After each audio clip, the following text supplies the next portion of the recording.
Good morning. It is Thursday, the 9th day of Adar Rishon, the first Adar. And we continue now. In the Tanya, we begin chapter 29. In the last few chapters, the Alter Rebbe addressed one issue that interferes in our service of Hashem, and that is happiness. The problems, the different challenges that we have that interfere in our happiness, whether it's physical problems, spiritual problems, and Alter Rebbe addressed every possible angle of how those things should not interfere in our happiness and how we can overcome every challenge and continue with serving Hashem with happiness and joy. In chapter 29, Alter Rebbe begins addressing another issue that may interfere in our service of Hashem, and that is what he calls timtum halev, literally the dullness of the heart. What does it mean?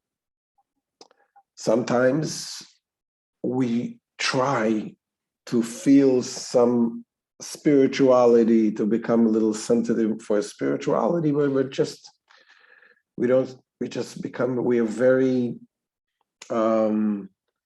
we have the apathy, we're not careless, we don't feel the openness to spiritual things, to godliness.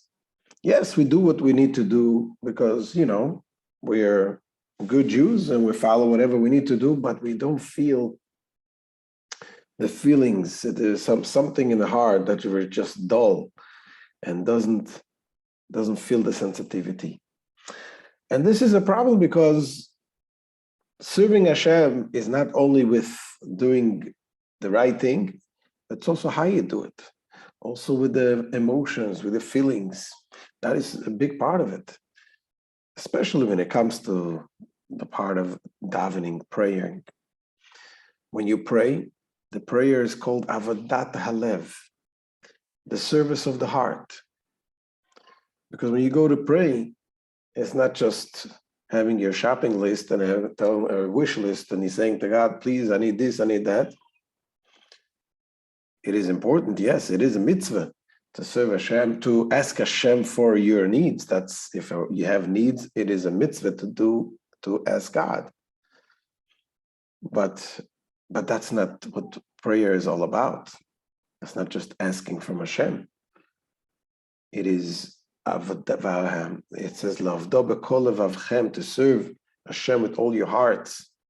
I would say to say, what is avodah shebalev, work that you do with the heart, is prayer. So when you pray, you don't want just to say the words and have intention, oh God, please give me this. You want to have the experience of opening your heart and feeling your closeness to Hashem. And that sometimes, says the Alter Rebbe, even a person who is in the level of a Beinoni is the intermediate person, the person who is in constantly doing the right thing in speech, in thoughts, and in action, everything.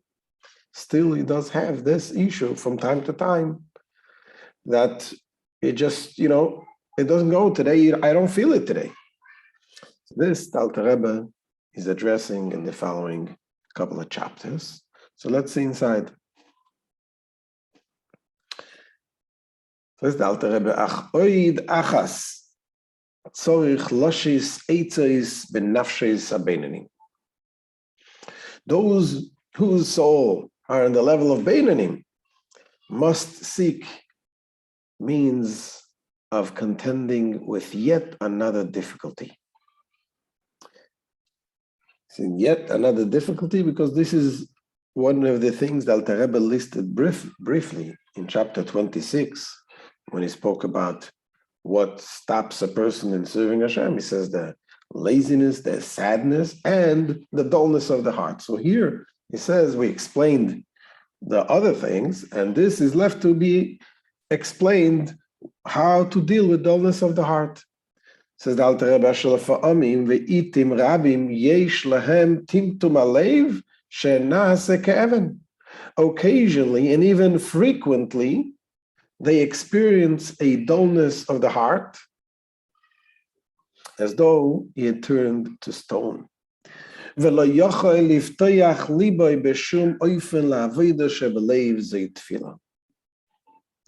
try as they might, they cannot open the heart in prayer, which is by definition the service of the heart. So this is something that the Beinani has an issue with. Another thing says also, this dullness of the heart can affect the Beinani in another way. Also, that sometimes lo yuchal leilochem im hayetzer lekadesh atzmei b'mutaloi mipnei kveida shebelibay. Also, the heaviness in his heart prevents him at times from waging war against the evil inclination, in sanctifying himself in permitted matters. Why permitted matters? Because we explained that a Beinani is doing the right thing. He's not, God forbid, he's not going to violate a mitzvah or do a sin. He's not going to do it, except that sometimes when it comes to permissible things, which, as we explained, that permissible things has to be done in a proper way. So when it comes to sins, he's not going to do any sins, of course. But when it comes to permissible things that it's okay to do, it's kosher, but it's not doing that, going the extra mile. It's not doing the kosher things in order to do it only for Hashem. As we mentioned in last chapter, delaying eating his meal for Hashem, those things, Alter Rebbe says, is something that dullness of the heart. It tells him, and he's not energized of doing this. He's not excited about doing those things because I'm doing everything right. So he has this dullness of the heart that does not excite him more to go the extra mile. This is what Alter Rebbe is addressing. Says the Alter Rebbe, "V'gam lefamim lo yuchal elochem im hayetzer lekadesh atzmei b'mutar lo yipnei kveida shebelibay."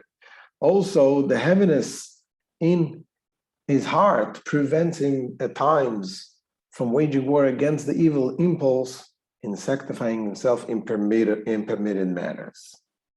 So what do we do? Says the Alter Rebbe, "V'zohi eitzo haya'utzo v'zohi harakodesh."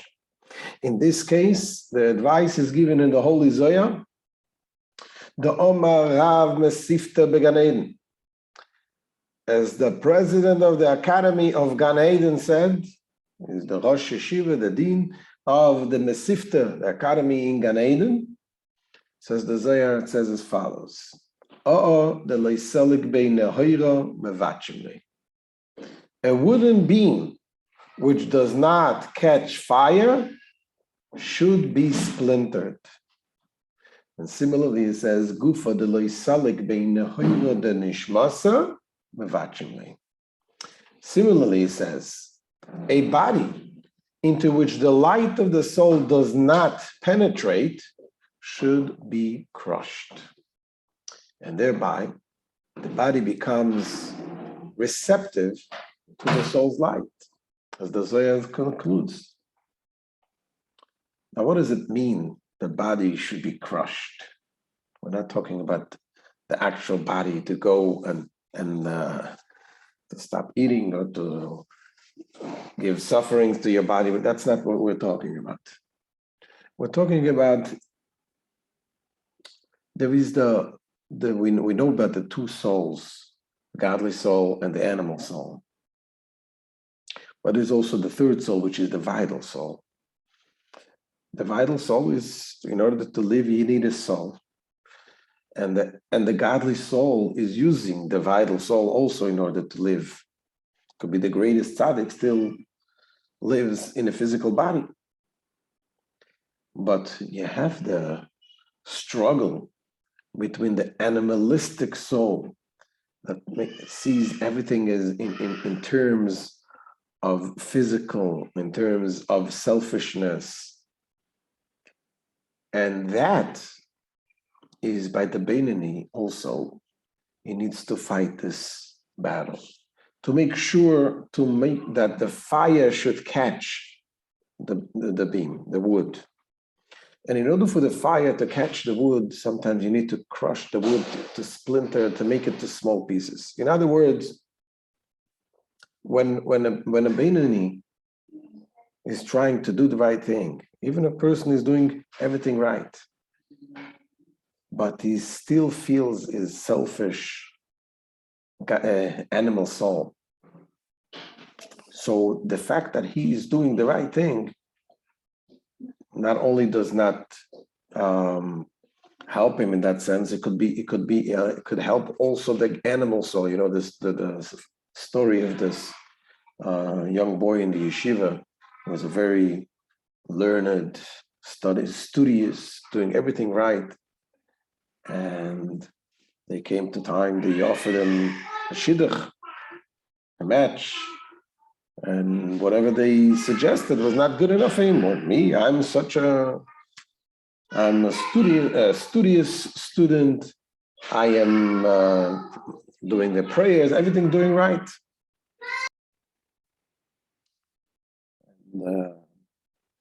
So then the Rosh Yeshiva came over to the student and explained to him, listen, you know, I know you're studying Torah, you're doing everything right, but come on, you got to be a little more humble. Everything, whatever we give you is not good enough for you. You got to work on your humility. And he took it very seriously. He says, you know what? You're right. I have a problem. I got to be more humble. So I'm going to work on it. So he started learning about what it means to be humble. And he really changed. He improved in that area as well. After a while of working on his humility, they came with another suggestion with another beautiful young lady, and he heard the name and says, this for me. You know, before I was humbled, I wasn't good enough. Now we have another advantage, another virtue that I have. I'm also humble now. So I'm now in much greater level now. And this you want to give to me. What I'm saying is that sometimes when it comes to the doing good things, can also lead you not necessarily in the right way, meaning you can gain, the Nefesh HaBa'amis can also be fed from the Torah, from the mitzvahs that you do. Says the Alter Rebbe, this is what needs to be done. You need to crush it. You need to put the animalistic soul in the right place. Show him its real size. That the real thing is Hashem. And this is what the Alter Rebbe is going to discuss further as the Alter Rebbe continues here. Pirush. Na'oira de nishmasa she'oira neshama v'aseichel einoi meir kol kach limshol al chumri yeshebaguf. The reference to the light of the soul, which in this case does not penetrate the body, means that the light of the soul and the intellect does not illuminate to such an extent as to prevail over the coarseness of the body.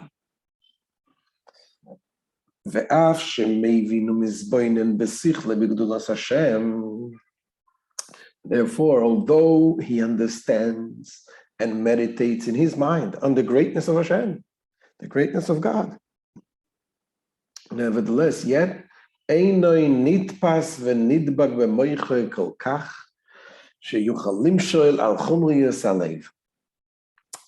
that which he understands is not apprehended and implanted in his mind to the point where it enables him to prevail over the coarseness of the heart. And that is because of the degree of their coarseness and crassness, the minds and the heart. So that's what the Alter Rebbe begins explanation. Is going to continue this in the next few days about realizing that when a person feels the dullness of the heart, he feels there's something and not going right. He's not feeling the spiritual sensitivity. Says the Alter Rebbe, for that reason, we need to work on our coarseness of the nefesh habahamis, that the animal soul has its way to get to every person. And we need to be smart about it, not to fool ourselves to think that we are tzaddik, that we're perfect, that we're this. We got to work and realize the nefesh habahamis will raise its ugly head every time. And anytime it has an opportunity. So we have to be on top of the game. And we'll continue with Zat Hashem tomorrow. You should have a wonderful day. Be well.